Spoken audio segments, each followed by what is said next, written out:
They demanded he kneel. They threatened his kingdom. They marched with thousands of warriors. But on the night, the Attah refused to bow. The river itself seemed to rise in defiance. And an empire learned a lesson it would never forget. Long before colonial borders divided Africa, there stood a powerful kingdom where two great rivers meet, the Niger, the Benue. Together, they guarded the land of Igala, and at its heart, Idah. Upon the sacred throne sat Attah Ayegba Oma Idoko, not just a ruler of men, but a spiritual bridge between ancestors and the living. In Igala tradition, a king did not own the land, he protected it.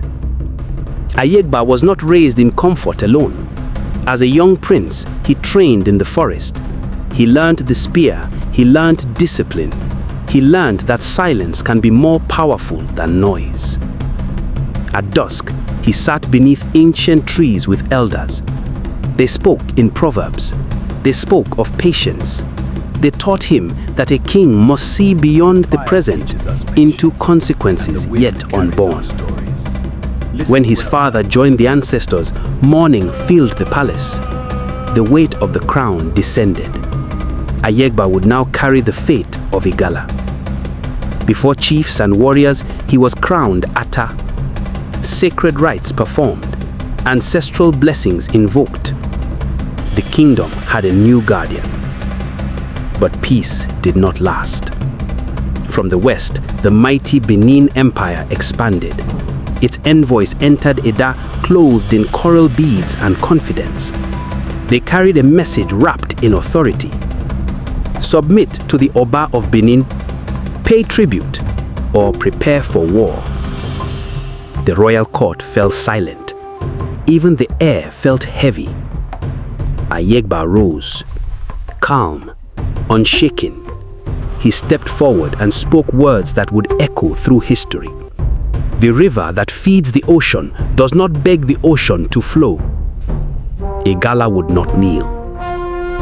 The Benin army advanced like thunder, thousands strong, armor gleaming beneath the sun. Their confidence was absolute. They believed victory was inevitable.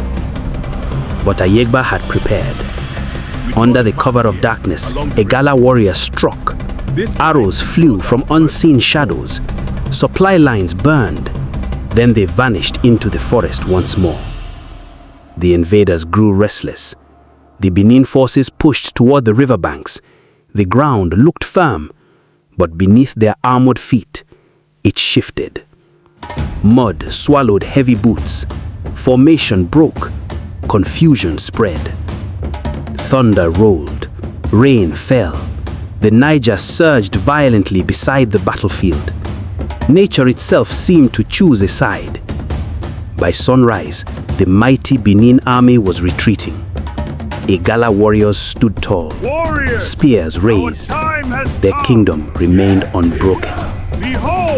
From that victory, Igala influence expanded. Trade flourished along the rivers.